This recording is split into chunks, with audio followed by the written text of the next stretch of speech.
Assalamualaikum warahmatullahi wabarakatuh. Alhamdulillahirabbil alamin.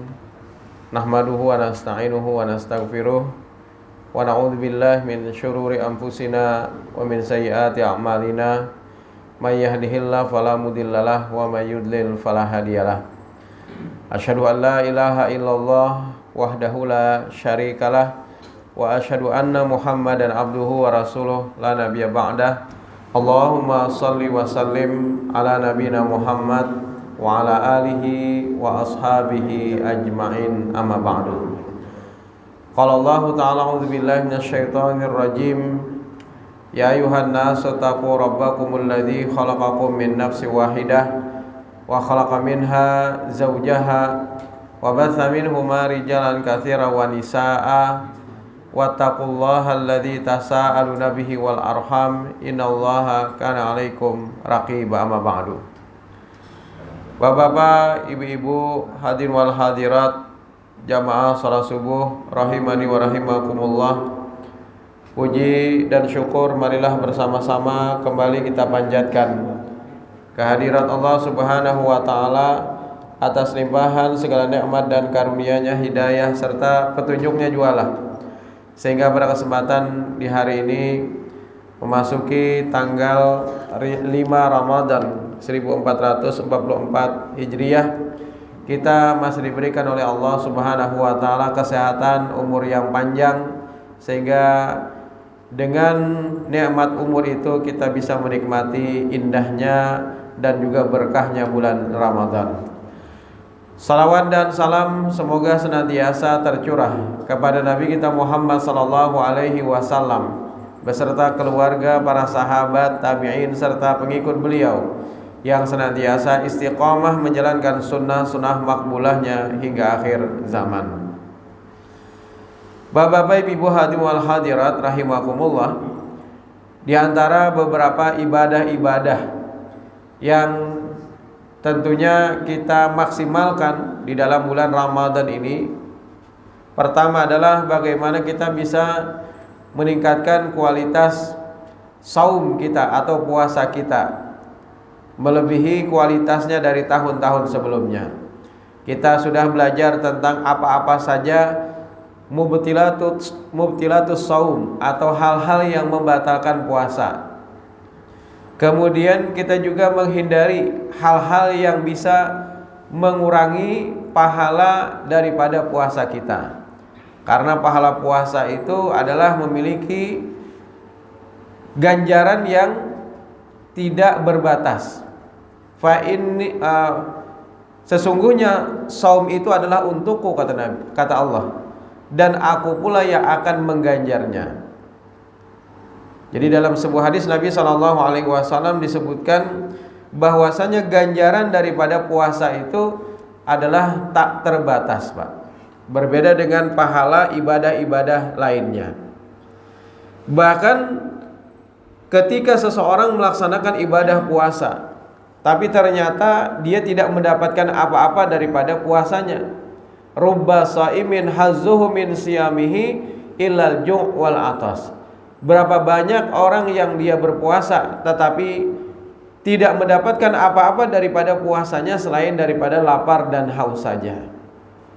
Bisa jadi dia sudah menghindari makan dan minumnya atau menghindari hal-hal yang membatalkan puasa, tetapi ternyata dia tidak pintar, dia tidak cerdas di dalam menghindari hal-hal yang bisa mengurangi pahala puasa.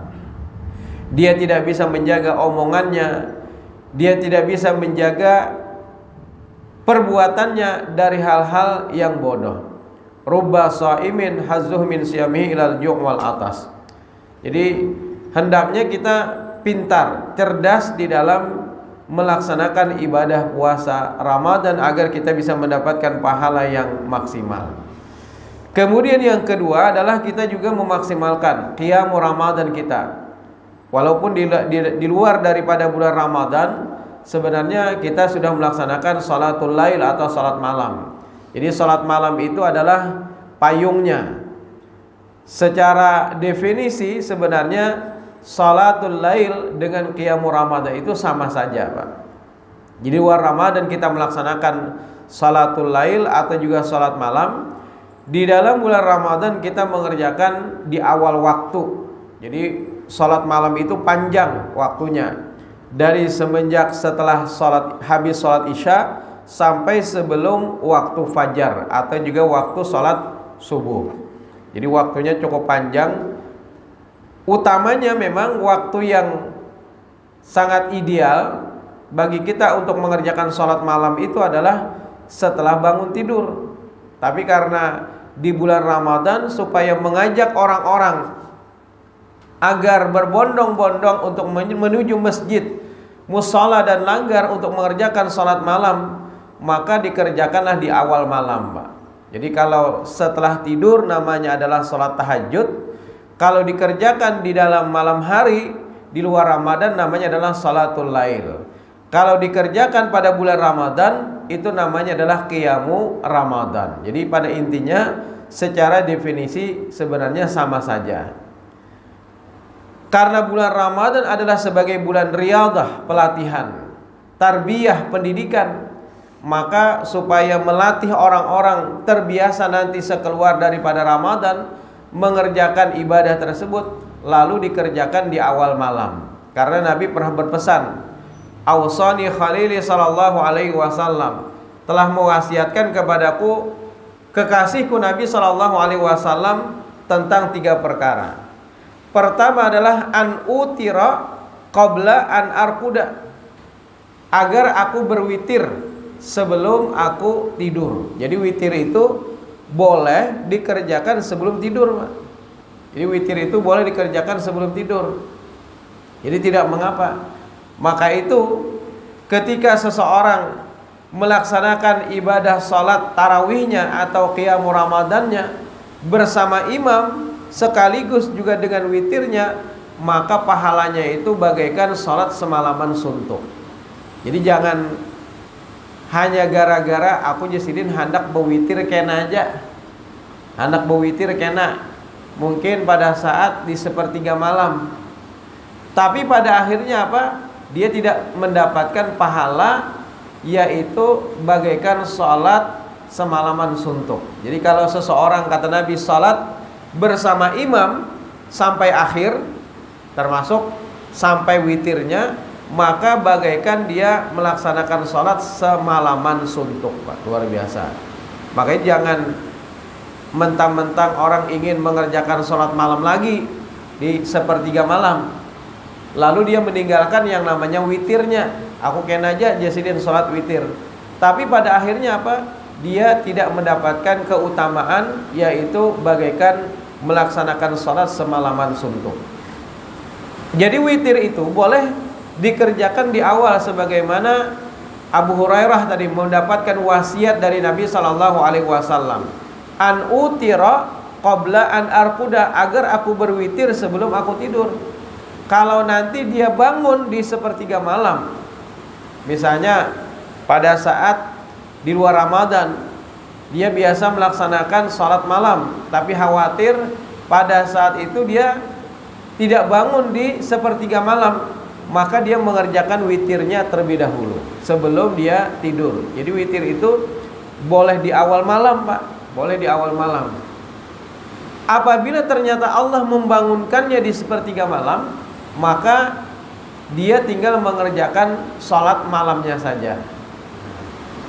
Jadi tidak perlu dia mengerjakan witir lagi. Jadi witir itu sebenarnya bukan menjadi penutup sholat, bukan.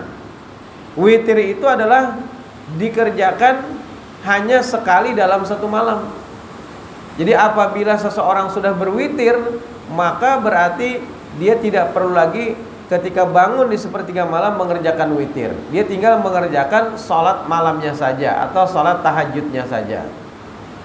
Ini di luar Ramadan. Tapi kalau di bulan Ramadan, karena dia sudah mengerjakan sholat tarawih atau juga qiyamul Ramadan, maka itulah sebenarnya bagian daripada sholat malamnya. Tapi bolehlah misalnya di sepertiga malam dia mengerjakan lagi tambahan. Sebagian ulama mengatakan diperbolehkan. Misalnya mereka mengatakan sholat sunat mutlak. Atau ketika kita masuk masjid, kebetulan kita ingin iktikaf jam 1 malam, masuk masjid, maka kerjakan salat sunat ba'dal wudu, kemudian salat sunat tahiyatul masjid. Nah, itu juga menjadi salat malam kan, yang penting dikerjakan pada waktu malam. Adapun qiyamul Ramadannya sudah dicukupkan dengan jumlah tadi 11 rakaat. Dalam sebuah hadis Nabi SAW yang diriwayatkan oleh Aisyah, bahwasanya hina su'ilat an salati Rasulullah SAW, ketika Aisyah itu ditanya tentang salatnya Nabi SAW fi Ramadan, pada bulan Ramadan, maka Aisyah menjawab, sesungguhnya Nabi SAW tidaklah menambah, baik itu di luar daripada bulan Ramadan atau di dalam bulan Ramadan, melebihi 11 rakaat. Falatas an husnihinna wa tulihinna, jangan engkau tanyakan betapa bagusnya dan betapa panjangnya salat Nabi SAW. Yusalli arba'an, beliau mengerjakan 4 rakaat. Kemudian setelah itu salam. Thumma yusalli arba'an, kemudian mengerjakan lagi 4 rakaat. Falatas an husnihinna wa tulihinna, jangan engkau tanyakan betapa bagusnya dan betapa panjangnya salat Nabi. Thumma yusalli thalasan, kemudian beliau mengerjakan 11 rakaat. Itu hadisnya Bukhari dan Muslim. Dalam riwayat yang lain dari Zaid bin Khalid al-Juhani, itu dikerjakan pertama dengan mengerjakan salat iftitah, rakaataini khafifataini. Jadi ketika Zaid bin Khalid ini, la'armuqanna salata Rasulullah SAW, sungguh aku mencermati, memperhatikan bagaimanakah salatnya Nabi SAW al-lailah, pada suatu malam. Maka Nabi membuka terlebih dahulu dengan rak'ataini khafifataini, 2 rakaat yang ringan, Pak. Jadi 2 rakaat yang ringan itu tanpa hanya membaca Al-Fatihah, tanpa membaca surah.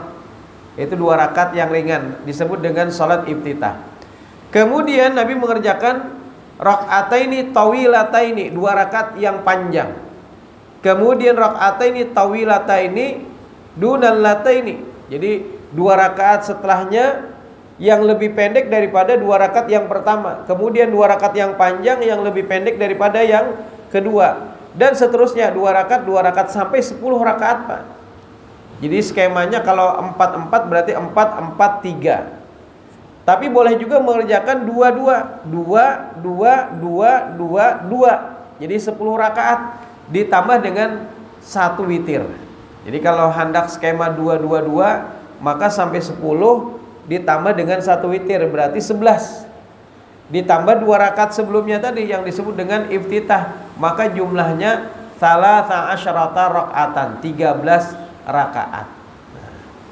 Jadi kalau sudah dicukupkan seperti itu, maka sudah. Tapi kita juga tidak menyalahkan ya. Mungkin kawan-kawan kita yang mengerjakan 23 atau mungkin juga 29, bahkan ada yang sampai 49, Pak. Masing-masing punya dalil. Nah, masing-masing punya dalil. Tapi majelis tarjih memilihkan dalil yang paling kuat, yaitu yang 11 rakaat. Karena hadisnya adalah riwayat Bukhari dan Muslim. Nah, jadi kan majelis tarjih berupaya nih mencarikan dalil-dalil itu yang paling kuat. Memang ada dalil-dalil yang lain yang menyebutkan dengan tentang jumlah rakaat yang lain.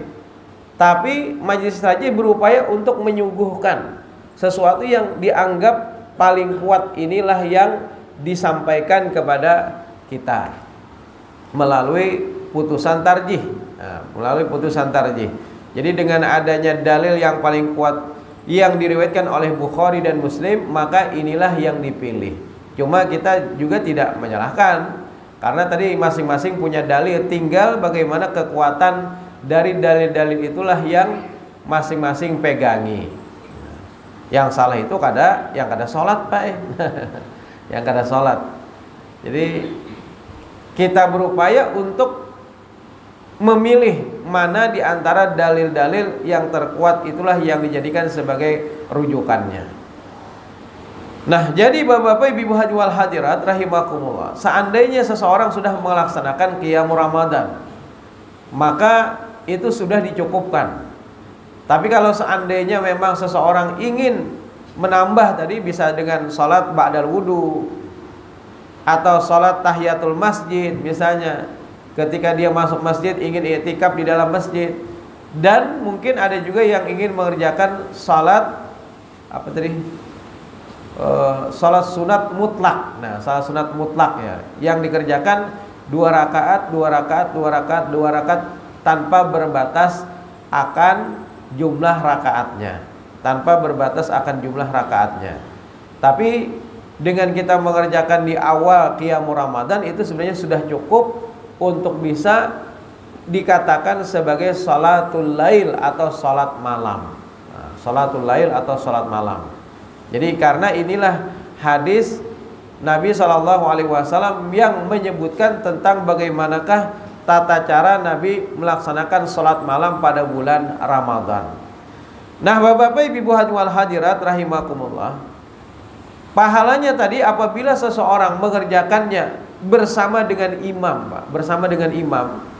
Jadi dari awal sampai akhir dia melaksanakan salat malam itu bersama dengan imam, maka pahalanya adalah bagaikan dia salat semalaman suntuk.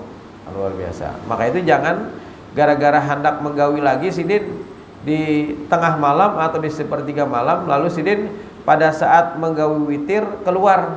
Nah, ini jangan sampai, karena dia tidak mendapatkan pahala salat semalaman suntuk. Nah, jadi kalau kita sudah salat di awal tadi bersama imam, itu sudah merangkum, Pak, seluruh malam itu seolah-olah kita sudah mengerjakan salat. Luar biasa. Nah, Bapak-bapak, Ibu wal hadirat rahimakumullah, tetapi juga kita mesti betul-betul menyempurnakan bagaimana kaifiat tuntunan daripada pelaksanaan ibadah wudu, karena miftahus shalah at-tuhur, kunci salat itu adalah bersuci. Ada 4 bagian wudu yang mesti kita sempurnakan dengan sebaik-baiknya, sebagaimana yang tersebut dalam surah Al-Maidah ayat 6. Ya ayyuhalladzina amanu idza qumtum ila shalah faghsilu wujuhakum wa aydiyakum ilal marafiq wamsahu bi ru'usikum wa arjulakum ilal ka'bain. Jadi 4 pokok, Pak. Pertama adalah wamsahu bi ru'usikum. Wamsahu faghsilu wujuhakum, basuhlah wajah-wajah kalian. Wujuh itu jamak, kalau mufradnya adalah wajhun. Nah, wajhun itu dari mana, Pak? Dari ujung rambut, pangkal daripada tumbuhnya rambut sampai dengan depan telinga, sampai dengan di bawah dagu. Inilah yang disebut dengan wajhun atau wajah. Jadi dari sini ukurannya. Kayak Pak, mun sini longor sampai sini rambut tumbuh. Ya tetap wajah itu di sini ukurannya, Pak. Standarnya seperti itu. Jadi standar wajah itu bagiannya ya seperti ini. Walaupun tumbuhnya rambut sini di sini, ya tetap kada bisa sampai sini. Jadi wajah yang dimaksud adalah wajah yang standar. Sampai dengan di bawah dagu. Maka itu kenapa ketika seseorang memiliki jenggot yang tebal, maka Nabi SAW mencontohkan dengan menyela-nyela bagian daripada jenggot. Tapi kalau jenggot sidin cuma 11 saja, 11 itu 2 aja, kalau usah di sela-sela, itu sudah masuk aja banyu wudu ketika membasuh wajah.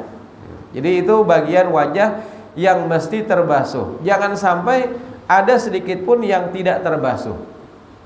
Kemudian wa aidiyakum ilal marafiq, tanganmu sampai dengan siku. Nah, jadi dari tangan sampai dengan siku, bukan ke saku. Ada orang berwudu basah taruh saku sidin. Kenapa? Oh, sidin aku bisi kitab sorangan. Oh, rupanya sidin bisi kitab bahasa Arab Melayu. Bahasa Arab Melayu itu bisa salah baris, baik, bisa salah. Basuhlah tangan sampai ke saku. Sakanya sidin membarisi sampai ke saku. Akhirnya setiap kali berwudu sidin basah terus saku sidin. Oh, rupanya sidin salah membarisi. Nah, jadi Nabi SAW menyela-nyela bagian daripada jari jemari. Nah, jari jemari beliau sela-sela Dan beliau sering yutawil. Yutawil itu artinya apa? Memanjangkan, melebihi daripada batas siku. Tapi juga jangan kelimpatan sampai ke bahu. Jadi yang penting dilebihkan sedikit. Dilebihkan sedikit daripada siku. Karena sesungguhnya pada hari kiamat kelak kita akan dikenali oleh umat Nabi Muhammad SAW min atharil wudu, dari bekas-bekas wudu kita. Maka itu lebihkanlah ketika kalian membasuhnya.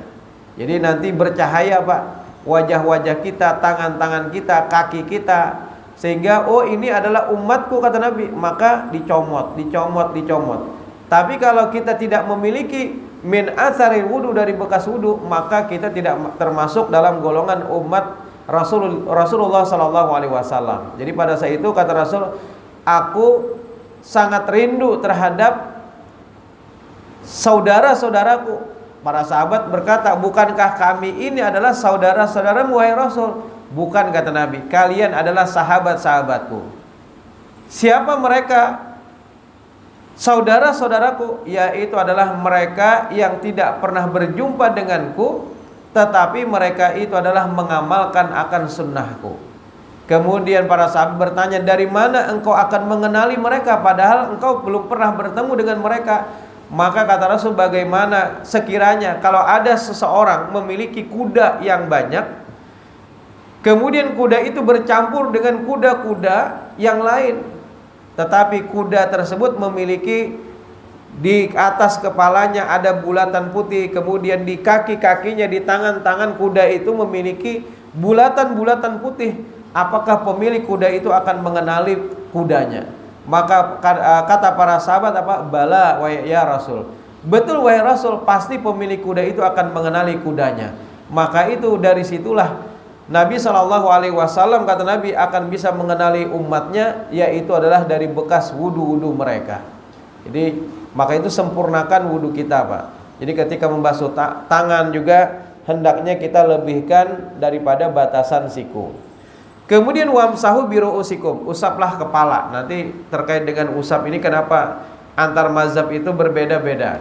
Kemudian wa arjulakum ilal ka'bain, dan kakimu sampai dengan mata kaki. Jadi di sela-sela juga bagian dari jemari kaki Pak, ketika kita membasuh bagian daripada kaki.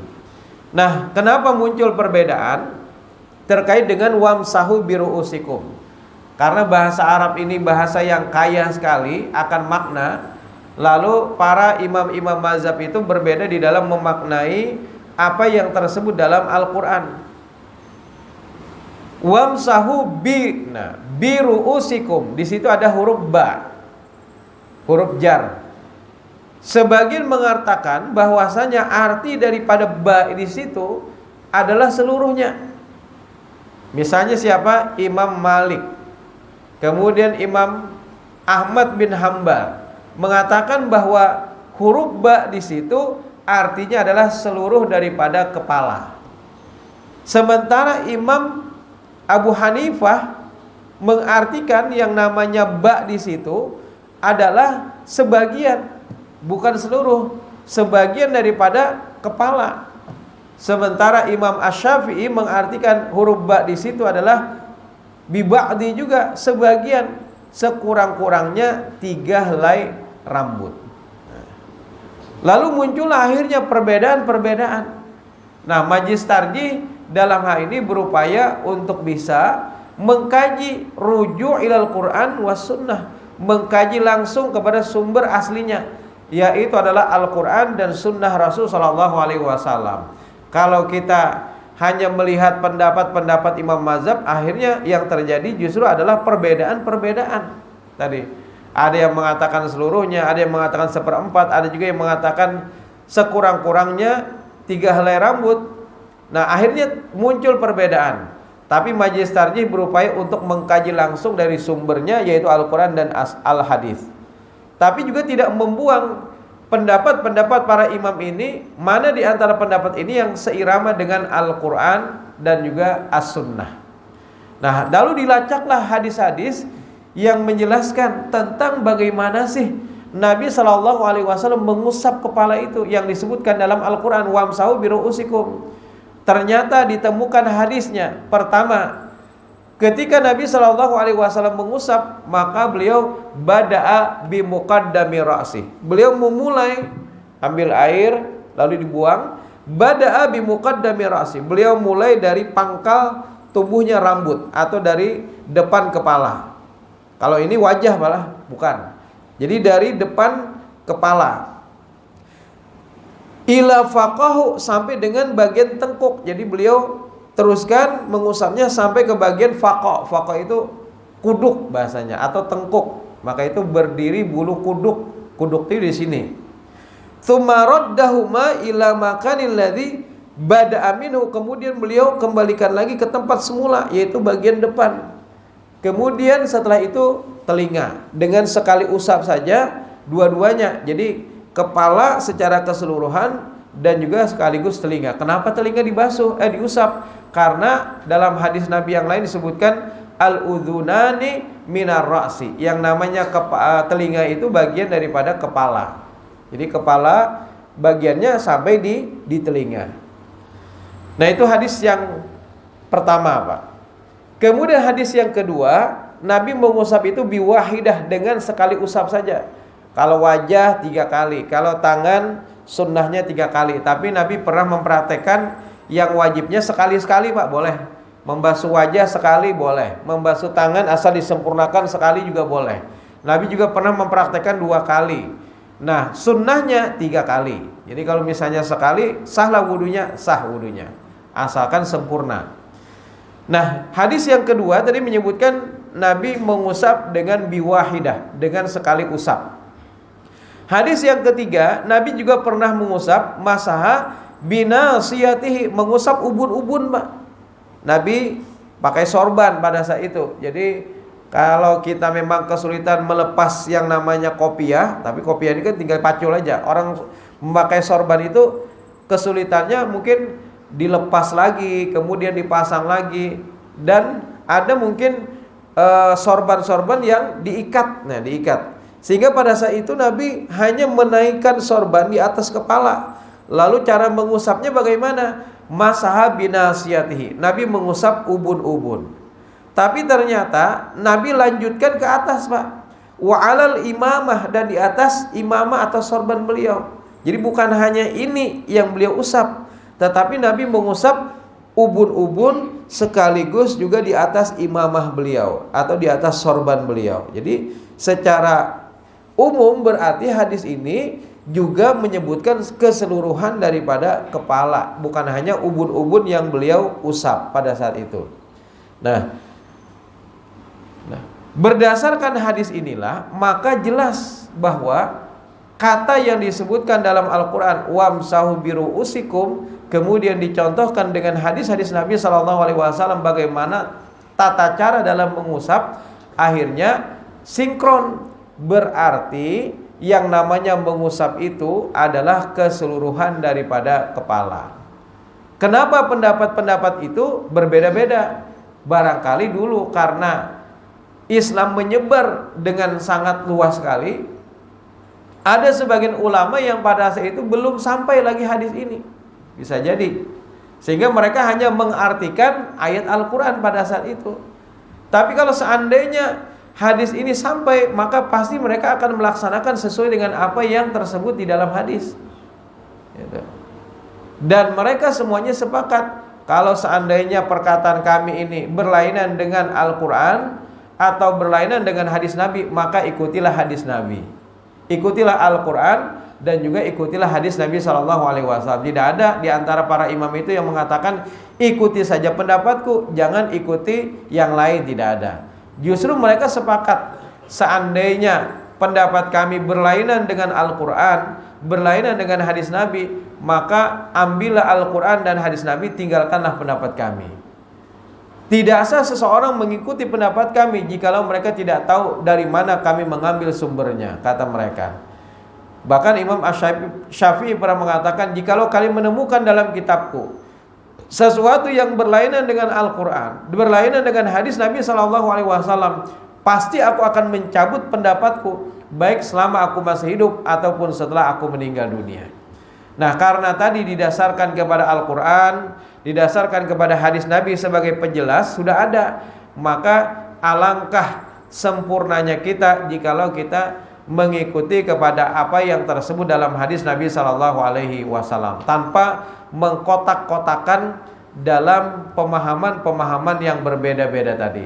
Jadi kalau memang ada sudah penjelasan dalam Al-Quran bahwasanya Nabi ketika mengusap kepala dengan keseluruhan dari kepala beliau usap, maka sebaiknya inilah yang kita ambil sebagai rujukan. Kita ambil sebagai rujukan. Dan Imam Imam Hanafi yang mengatakan seperempat itu kan sekurang-kurangnya, tidak juga beliau mengatakan seperempat saja, sekurang-kurangnya. Nah, sekurang-kurangnya itu berarti keseluruhan juga. Nah, secara umum kan perkataan beliau bahwasanya maksudnya sekurang-kurangnya itu alangkah baiknya kalau memang juga bisa kita lakukan secara keseluruhan daripada kepala kita ketika kita mengusapnya. Nah, maka itu Majlis Tarjih berupaya untuk mendudukkan pertama sumber yang utama adalah Al-Quran, yang kedua adalah hadis Nabi, itu di posisi yang kedua setelah Al-Quran. Dengan adanya hadis menjelaskan seperti itu, akhirnya kita bisa meminimalisir terjadinya perbedaan-perbedaan di antara para pendapat-pendapat para ulama tadi. Adapun pendapat-pendapat para ulama memang kita tidak membuang, tidak, tetap menjadikan itu sebagai rujukan, tetapi posisinya adalah setelah Al-Quran dan setelah hadis Nabi Shallallahu Alaihi Wasallam. Mana di antara pendapat-pendapat itu yang berkesesuaian dengan keduanya, maka itulah yang kita jadikan sebagai penguatnya. Bahasanya kalau kita bikin skripsi, maka referensi utamanya apa Pak? Pertama kalau berkaitan dengan hukum, pasti undang-undang dulu. Yang kedua pasti apa misalnya? Peraturan-peraturan. Nah, adapun pendapat para ahli hukum itu kita tidak bisa jadikan sebagai rujukan. Tapi kalau andai itu hanya sebagai penguat saja dari apa yang tersebut dalam undang-undang, kemudian peraturan, maka boleh bahasanya. Jadi pendapat dari pakar hukum A misalnya seperti ini, oh ternyata ini sesuai dengan undang-undang 45 misalnya. Nah, seperti itulah bagaimana kita mendudukkan hukum ketika kita mengkaji tentang satu persoalan yang mungkin dalam Al-Quran masih bersifat umum, maka dijelaskanlah dalam hadis Nabi Shallallahu Alaihi Wasallam.